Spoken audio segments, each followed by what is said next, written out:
Qui n'a jamais aidé ses grands-parents à se servir d'un portable ou d'un ordinateur? Un étudiant, lui, a eu l'idée d'en faire une start-up.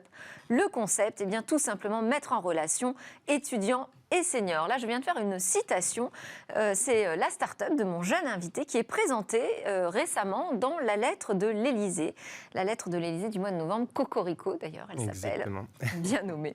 Bonjour Aaron Teboul. Donc, Bonjour vous êtes Delphine. cofondateur de Cliquez-moi. C'est un service qui met en relation les étudiants avec des personnes qui sont en situation de fracture numérique, soit laissées sur le bas-côté involontairement, soit réfractaires complètement au numérique et qui ont besoin et qui recherchent un accompagnement. Exactement. Comment est venue déjà l'idée de Cliquez-moi? Alors Cliquez-moi est né en fait dans le milieu associatif en 2015 et nous avons en fait changé très vite de forme juridique pour des raisons de croissance et de développement. Et ce projet est né parce qu'en tant qu'étudiant, j'ai été indigné. J'ai été indigné par deux phénomènes. Le premier, c'est la précarité financière des étudiants. En 2021, ce n'est pas possible de faire la queue 1 heure dans le froid, dehors, pour un paquet de pâtes. Le deuxième, c'est que pendant la pandémie, pendant la crise du Covid-19, qui continue d'ailleurs encore, on a tous vu que le numérique s'est vu propulser au centre de nos vies, et de manière assez brusque en fait. Et donc la transition digitale, l'accélération de cette transition digitale a laissé sur des millions de personnes sur le bord de la route, et c'est ça la fracture numérique. Et donc Cliquez-moi, société qu'on a créée avec mon partenaire Edgar Aon, met en relation donc, les étudiants qui veulent être en autonomie financière avec les personnes victimes de cette fracture numérique et qui souhaitent avoir un accompagnement dédié.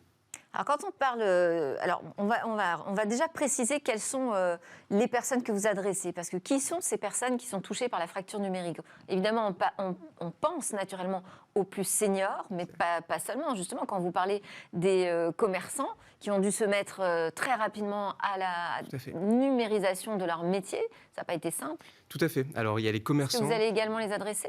Bien sûr. Alors, les commerçants qui veulent digitaliser leur commerce, les professionnels actifs qui veulent être sur les réseaux, également donc, les personnes en insertion et réinsertion professionnelle qui veulent utiliser LinkedIn ou Indeed, savoir faire un CV en ligne. Il y a vraiment...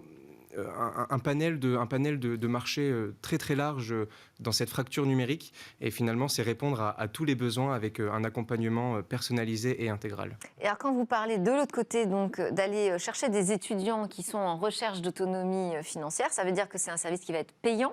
C'est ça.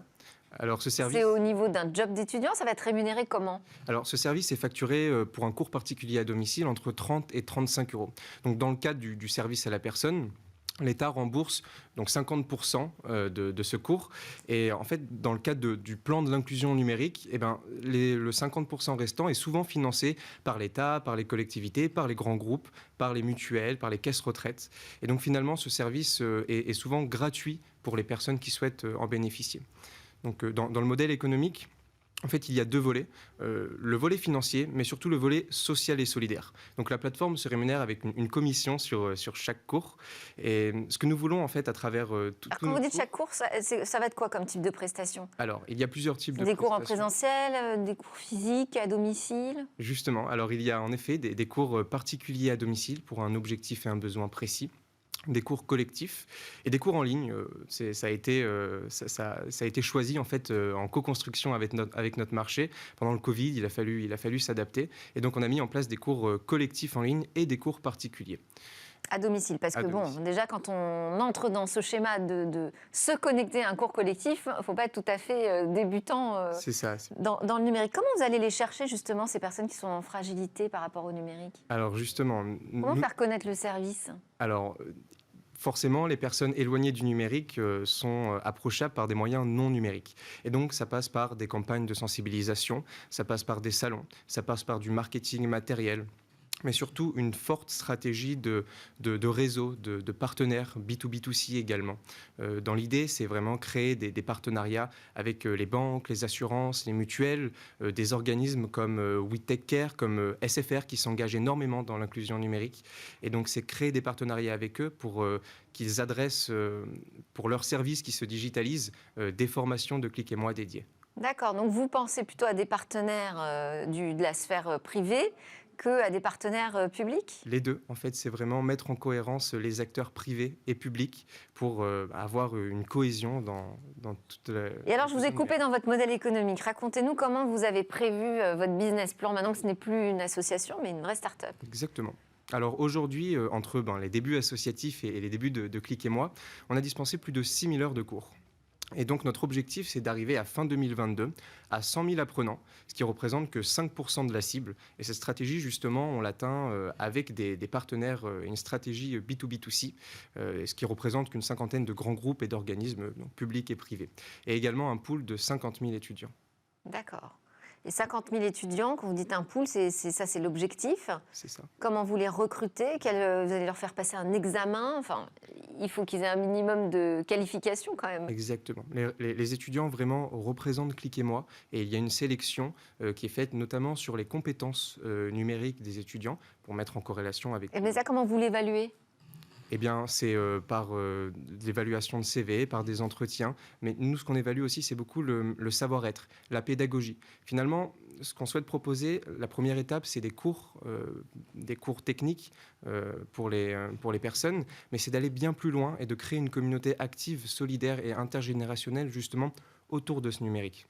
Et l'élément important dans le recrutement, c'est surtout le savoir-faire, le savoir-être de l'étudiant, s'il a des expériences associatives. Et voilà, c'est ça qu'on va vraiment interroger dans notre phase de recrutement. Les soft skills, donc Exactement. Avant tout. Mais au-delà de l'accompagnement sur l'utilisation du numérique ou son appropriation, vous proposez aussi de les accompagner sur les choix d'équipement. En tout cas, c'est ce que j'ai vu dans votre annonce. Là, on rentre quand même sur un sujet très sensible parce que vous allez toucher au porte-monnaie, finalement, de l'utilisateur final. C'est ça, un sujet sensible. Et là, c'est un étudiant qui va pouvoir conseiller de prendre tel smartphone plutôt que tel autre, tel ordinateur? Alors la première étape, c'est tout d'abord, de par la plateforme et de par notre accompagnement avec Click et moi, de choisir le matériel adéquat aux besoins. Aujourd'hui, on va dans un magasin d'informatique. Entre les 32 smartphones, 12 tablettes et 48 ordinateurs, on est perdu. Même les étudiants, on ne sait pas vraiment quoi choisir. Alors, si on parle de 50 gigas de RAM ou autre chose à un senior ou à une personne qui ne connaît pas le numérique, on le perd tout de suite. Et donc, c'est vraiment accompagner l'achat du matériel adéquat aux besoins. Ça peut oui, mais c'est ma question, c'est comment, avec qui, avec quelles compétences? Alors, donc, déjà, c'est en fonction des besoins. Il y a des personnes qui souhaitent avoir qui ont des objectifs informatiques qui s'orienteront plus vers un ordinateur. Et à l'inverse, d'autres plus vers une tablette. Mais ce sont les étudiants qui vont les conseiller sur leurs achats? Alors, les deux, c'est vraiment la plateforme Click et moi qui d'abord fait un premier choix. Et donc, les étudiants, en fait, ressortent avec un modèle d'achat de matériel informatique à acheter et vont directement... avec l'apprenant dans le magasin. Donc la plateforme va aussi faire des recommandations de matériel. Exactement. Et là aussi, on compte sur nos partenaires de magasins informatiques pour pouvoir proposer le matériel adéquat. D'accord, donc ça peut être aussi un point important pour votre business model. Je rappelle que, Aaron Teboul, vous êtes encore étudiant. C'est ça. C'est fortement encouragé, j'ai l'impression, l'entrepreneuriat pendant les études. On voit de plus en plus d'initiatives comme ça naître pendant les études.